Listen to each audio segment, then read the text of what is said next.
All right, I'd like to welcome everybody to the XRP Army News Show. And today, I am very excited to be able to talk to KG with SPQR. And I'm excited for a couple of different reasons. One is he lives in Mississippi, so he's the first of the SPQR guys that sounds like me. And he's also wearing glasses like me, and I'm trying to catch up with the beard. So people generally like who they are like. And as we were talking right before we got started, I can already tell that I like KG. He's my kind of people. So, KG, would you like to kind of introduce yourself? And what we'd like to do is just kind of hear your story of how you got involved with SPQR, how you got involved with crypto, where you see things are right now, and where you see us heading in the future. Well, hey, I'm KG. My name's Cody. I just go by KG on Twitter. But yeah, I'm here in Mississippi, and I got into Bitcoin specifically back in 2013. I have a transaction on my Coinbase receipt. It's like one.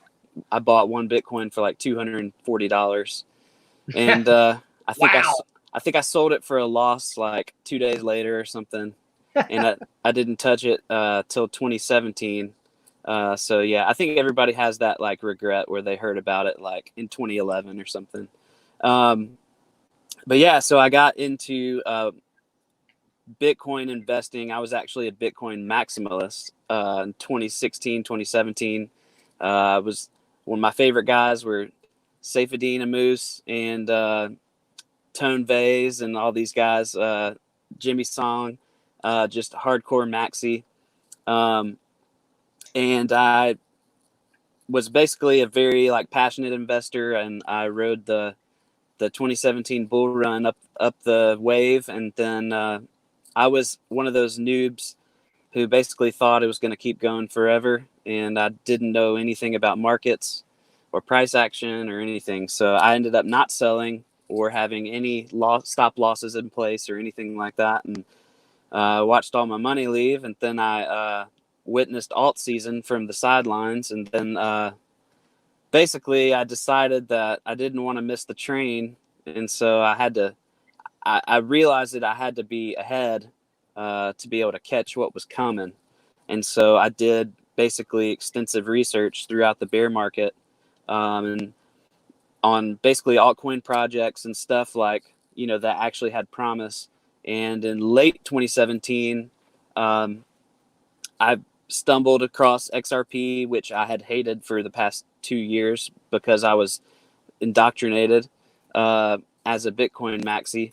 And so I stumbled across XRP, and I actually did some real research and questioned what I had learned in the past, and realized that there's actually nothing wrong with it, and that it's actually one of the few, if not the only one, that has long-term potential based on the partnerships and connections and just the promise that it shows in the backing by Ripple and all the other large enterprise investment and everything. So I basically got sucked into the XRP community, and it was awesome. Everybody there is super passionate and actually very smart, because most people in the XRP community during the bear market are people who are very intelligent and have found what I found over time. And so the people that have been left in the XRP community are people who are not just there to speculate on price, but are actually really smart people, and probably are all going to do very well over the long term, just in life. But yeah, so I was really involved in Twitter, and I just made friends with Lee and Andy. At the time, Andy's name was like Intricity, and I can't remember what Lee's was, but we just made friends, like people who are active on Twitter. They pretty much talk every day. There's probably like 100 or 200 people that are like really, really active that we all talk to throughout the day, and got into XRP YouTubers and all kinds of stuff. And basically Lee and Andy were getting together to start a little research group, try to just dig because they just saw that there was stuff that hadn't been uncovered yet. It's like you see the tip of an iceberg, and the iceberg's a diamond, and you want to see how big it is. That's kind of how it was, and they kind of had that starting that little group, and I was like, this is my chance to get into something a little bit deeper and kind of latch onto something tangible in the community and not just be like talking on Twitter. And anyways, so I have like media and audio and video experience, and so I kind of offered my help in that sector for the group, and none of them were good at any of that, so I fit in perfect. And it just so happened that ideologically and IQ level and everything, we all are pretty much in line with each other, and we just became really fast friends and got to know each other really well. I've never been over there to see them or anything. Hopefully someday I'll be able to do that, but we've just become really good friends, and we talk every day pretty much. I've been talking in that group every day, all day, for over a year and a half. So it's just been really nice to get to know those guys, and I've been able to present a lot of my talents and skills in my video work and my audio work and stuff like that. So I just really found a place of belonging in SPQR, and yeah, things have kind of slowed down here recently, but I'm still excited to be a part of it.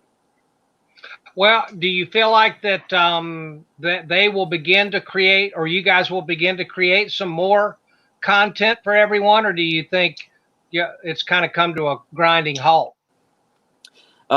So people basically with the shutdown, like half of us became like really essential in our work, and the other half didn't, and so it became the whole COVID-19 like stuff just kind of threw an interruption in our group a little bit, and so Lee actually got really busy because his job is essential, and he's in electric work and all that, and then Jay and I have even gone into our own separate little projects, trying to just keep momentum up and keep our spirits high and the grind going.